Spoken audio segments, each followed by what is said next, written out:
My man, Scotty, how are you, bro? It's been such a long time since you and I have spoken, man. How are you, man? I'm wonderful. How are you, buddy? It has been way too long. First and foremost, before we start getting into this, man, most importantly, how's your health? How's the family? Good, brother. I'm actually on day 33 of carnivore, and Okay. I've been dealing with some blood sugar issues, and glad to say that everything's going well. I'm doing fantastic. I like to think I'm in the most shape of my life, maybe not the best, but the most, and getting better. I mean, that's all you can ask for in life, and it's been fantastic for me. It's really helped my health the last month, so I'm doing fantastic. Man, I'm gonna have to pick your brain on that carnivore stuff because I want to get into that too. And as we lose the battle with our birth certificates, we have these different challenges to come up, and we got to think of some different things to do. So I want to pick your brain on that then. But absolutely. So for anybody, those who are just watching, don't know this man, Scott, has been my guy since, gosh, we were 6, 7, 8 years old, playing ball in the terrace, with basketball, football, tennis, baseball, which is something we remember we would just invent dumb games, because it would get us outside. We challenged our parents' streetlight rule like every night in the summertime. Coming up, we got to share the football field for a year or two in high school, in Valley High School, man. My most memorable, obviously my senior year, you and I got to play together. You were the starting guard. But this is about you, not me. It's like, what is as a player at Valley High School, what is your most memorable time, whether it's at a certain game, a certain moment for your playing career in high school? My fondest memory probably as a player, I have two. Okay. So, of course, we both played under Sam Albert. Yeah. I can remember going into your senior year. We had just come off two really good teams. One that went to Three Rivers, which I was a freshman. And then the sophomore year, we ran the table pretty well, and then ran into that Saturday unexpected game against North Catholic, and the season kind of derailed a little bit there. But going into your senior year and my junior year, we weren't expected to do much. Right. And, we started off a little rocky, and then we started conference play. We ended up tying Katanning and then going into conference. But if you remember, there was a game, I don't know, maybe week 7 or so, where we were going up against Knock. And and they were very heavily favored. They had two really big linemen. They had a Snow kid, Don Snow, and Mad Dog Matt Mensch, I believe was the kid's name, and they were fantastic football players, good high school football players. Knock was always big and strong, as you know. Yeah. So going into that game, Sammy being the guy that Sammy is and was, he puts in the paper, well, they got the Mad Dog, well, we got the Crazy Reindeer. And as you know, my nickname was Reindeer from Sammy. We all had nicknames. And in that game, we called Quick Trap maybe 30 times. And so that was kind of my coming out party where I really was able to do some things and get some looks from other people in the conference and start to have a little bit of a name there. And Harvey Oliver, who just got married recently. So if you're watching, congrats. He ran, I don't know, maybe 200 yards for Quick Trap that game. So that's one that stands out to me of our playing time. And then my senior year, Sammy had left, Wiz took over, Wizard White. Yeah. And, we were down at Southmoreland, and my dad lived out in Somerset County, so he didn't live where we did.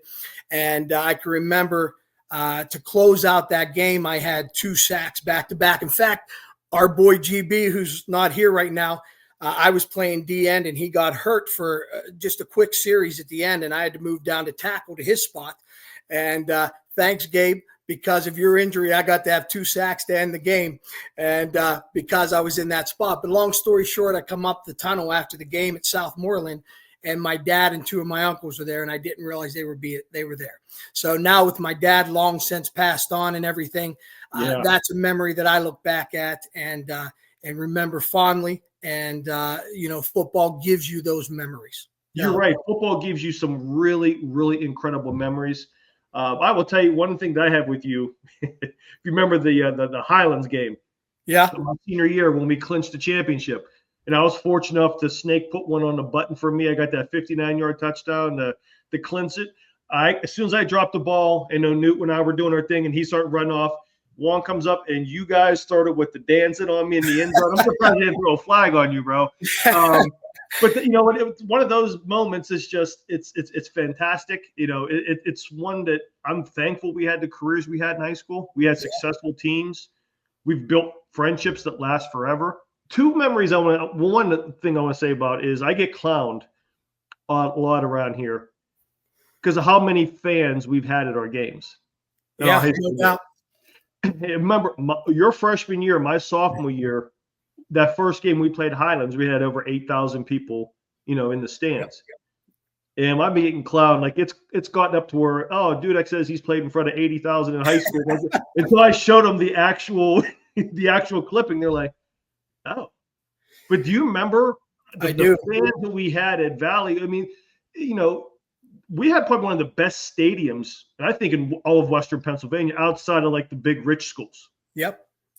I've got a couple stories with that. And if you're headed there down the line, I don't want to take them right now, but a couple things.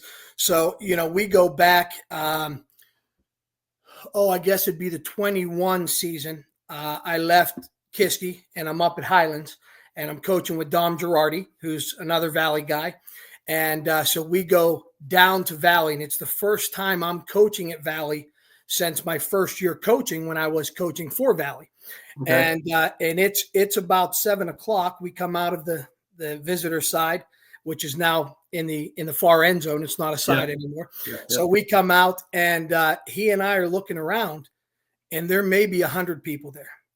And we're like, what is this? Like it was unnerving because when we grew up, when you were there Friday night, everybody in New Ken Arnold was at Valley High Stadium, and your parking was the entire parking lot and up and down the bypass. And it was eerie. It was eerie to hear across the street, that little Girl Scout house going up to the terrace, man, that was all full. No doubt. So it was strange. I mean, it was a strange situation being back there and it being as empty as it was. And then you brought up Snake. It's funny. So Dave Lisinski's a good friend of ours. Yep. And I got the opportunity to coach with Dave 2 years ago, my first year at Armstrong. Dave was the receivers coach. And so when I joined up there, I started teaching up there. So I was able to join that staff. So I got to reconnect with Dave a little bit, and he's become a good friend again. Great. And we share a lot of those stories, and those guys up at Armstrong will say the same thing that your guys say, like, okay, here comes the Valley stories, but it's what it was. That's how we grew up, and that's the experience we had. And I wish every kid got to experience what we did Friday night, because it was unreal. It really was. Yeah. I can tell you, obviously, as a player, you don't get to experience much because you're playing. But I was fortunate enough, because when I went to college, I was still in a local college. I was able to come back for your senior year and even a year or two after Gabe's senior year and some others, to where it was still grabbing those crowds, and it was electric to be in the stands. Yep. And it's a different thing because you're in the stands, and I'm sure as you've seen, if you went back afterwards, you get to connect with the guys that, you're in college, but you play with them. Now you get to be a fan, and you can kind of, connect with everybody in the stands. You get to walk around, play football in that little corner grass lot and by where the visitors are. There was all those little football games going as kids, like all the Arcan kids were over there. Yep. Yeah. If you think about that, not only were the stands packed, but they were like 3 deep all the way around that fence. It's so different. It really is. That was Valley football. And I hope for Valley, we don't live in New Ken, either of us anymore, but you don't ever leave the black and gold. It's part of who you are. It's helped shape you. And, I hope for them that they get back to having the community be the part that it really was for us growing up, because that makes a difference as a player, and that makes a difference in the community. It does. It does. One last memory I want to bring up about our playing days at Valleys. What was your thought when you got your first ticket to county fair? First time, when you don't know, you think, okay, this is going to be fun. And by the way, Coach A, if you're watching this, if you get a chance to watch this, man, the way you and the coaching staff played it up, the only thing worse than that was telling us to get our shoes on and go run. We were going to run in the shade. But the whole thing with the county fair, we were like, wow, this is actually going to be really cool. Like, thanks, coach, and the team bonding activity. It was torture. Nope. The only thing that I could say was worse was running the path. And if they don't do it anymore, but No. when Coach Albert and his staff was there, we would go before practice and you'd run Cook's path behind the school, Yep. and you'd run it 3-4 times before practice in full equipment. You'd go practice hard. You'd run gassers after practice, and then you might go back and run it again. And it was a tough time, but that's what made you a man. And if you think to your senior year, we didn't have the talent that we had prior, but we were in better shape than pretty much any team that we played. And because of that, we were in every game. How many times, and you recall, did we either pull away or go win the game in the fourth quarter? No doubt. Yeah. That was because of that conditioning. And, remember, get on the goal line. Two things are going to happen. You're going to see Jesus, or you're going to say F you, coach. One of those two things are happening. We're going to run until you do one of those two things.